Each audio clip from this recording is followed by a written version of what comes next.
10월 10일 목요일 방송을 시작하겠습니다.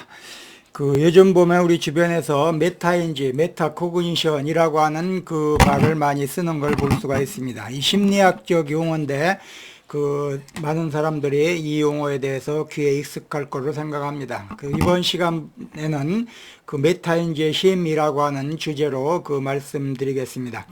메타인지는 인지에 대한 인지로 자신이 무엇을 알고 무엇을 모르는지, 그리고 자신의 학습 과정과 사고 과정을 인식하고 조절한 능력을 말하는데요.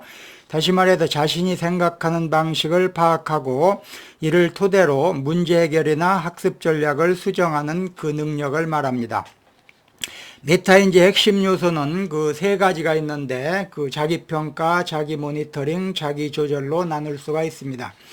첫째, 자기평가는 자신이 무엇을 알고 있는지, 그리고 무엇을 모르는지를 인식하는 것이죠. 예를 들면 학생이 특정 주제를 공부하거나 자신의 이해도를 스스로 평가하는 것이 자기평가인 것입니다. 이 능력이 잘 발달된 사람은 학습의 약점과 강점을 정확하게 파악하여 더 효율적인 학습 계획을 세울 수가 있죠. 두 번째, 자기 모니터링은 학습 과정에서 지속적으로 자신의 상태를 점검하는 과정인데요. 학습하는 중간에 자신의 이해 상태나 집중도를 인식하고 필요하면은 학습 방법을 수정하는 것이 자기 모니터링이죠. 이 과정에서 학습자는 스스로 질문을 던지거나 목표를 재설정할 수가 있습니다. 세 번째로, 자기 조절은 학습 과정에서 자신을 통제하고 전략적으로 행동을 수정하는 능력인데요.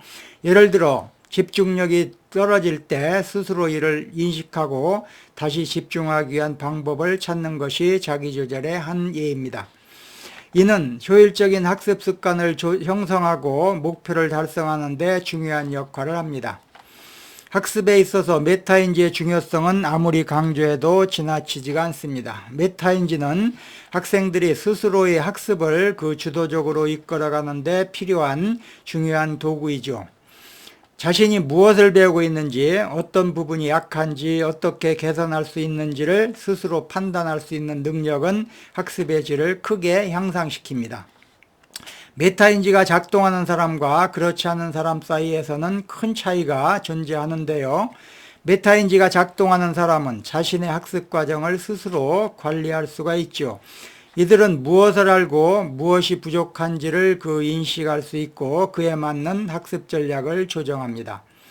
수학 문제를 풀 때 메타인지가 잘 발달한 학생은 문제를 풀면서 자신이 모르는 개념이 나올 경우 이를 인식하고 추가적인 학습이 필요하다고 판단합니다. 또한 여러 문제 해결 전략을 시도하고 각 전략의 성공 여부를 분석하여 가장 적절한 방법을 선택하기도 합니다. 이러한 메타인지 능력은 학습의 효율성을 높이는데요. 메타인지가 작동하는 사람들은 실패해서 교훈을 얻고 이를 통해 더 나은 학습 방법을 개선합니다.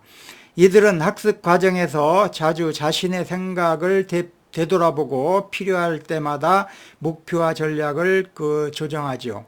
그 결과 학습 성과가 높아지고 자기 효용감 또한 향상됩니다. 자신이 학습을 통제할 수 있다는 믿음은 더 나은 학습 결과로 이어지고 이는 성취감과 동기부여로 이어지게 됩니다. 반대로 메타인지가 작동하지 않는 사람은 자신의 학습 상태를 제대로 파악하지 못하는데요. 이들은 자신이 무엇을 알고 있는지 또는 모르고 있는지를 명확하게 인식하지 못하고 그 결과 잘못된 학습 방법을 계속해서 반복할 가능성이 높습니다. 예를 들어 시험 준비를 할 때 메타인지가 부족한 학생은 자신이 이미 충분히 이해했다고 생각하면서도 실제로는 이해하지 못한 부분이 남아있음을 알게 되죠. 이들은 실패를 하더라도 무엇이 잘못되었는지 명확히 알지 못하기 때문에 비효율적인 학습 패턴을 반복합니다.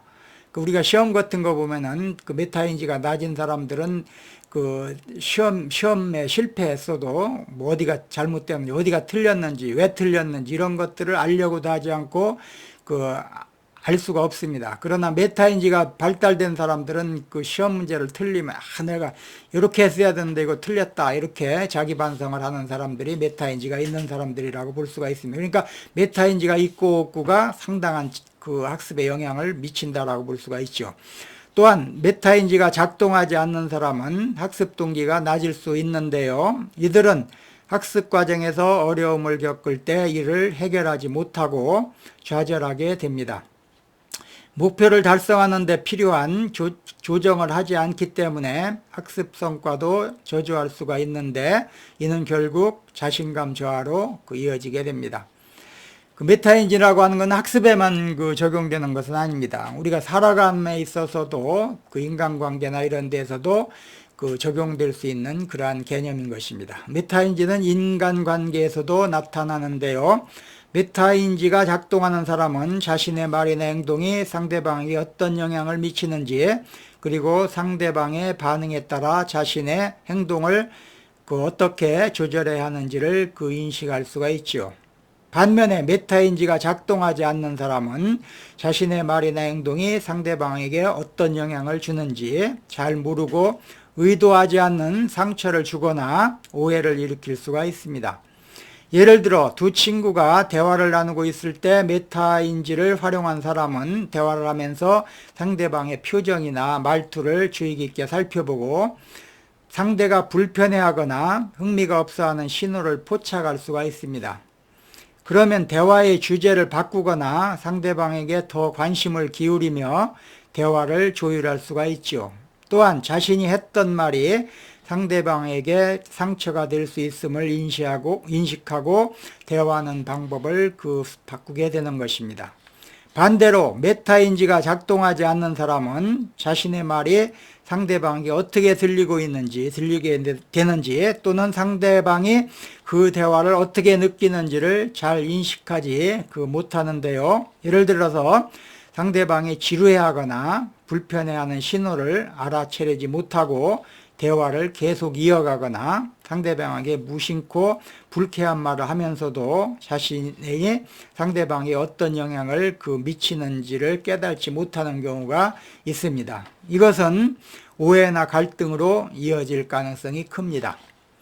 그러니까 우리가 대화할 때 보면은 메타인지가 있는 사람들은 상대방을 봐가면서 합니다. 상대방의 어떤 반응을 이렇게 봐가면서 자기의 말이나 말의 주제 같은 것을 이렇게 조정하고 하고 지루해하면은 또 다른 주제를 바꾸고 이렇게 하는데 메타 능력이 부족한 사람들은 자기의 관심사나 흥미가 있는 것만 그냥 흥미가 없는 사람들한테 지루하고 오랫동안 얘기를 합니다. 그러면 상대방이 졸리게 됩니다. 그래도 아랑곳하지 않고 자기 말만 계속하는 사람들이 있습니다. 이런 사람들은 메타 인지의 능력에 문제가 있는 사람들이다라고 볼 수가 있는 것입니다. 그렇기 때문에 우리 인간관계에서도 메타인지라고 하는 것은 상당히 중요하다라고 볼 수가 있습니다.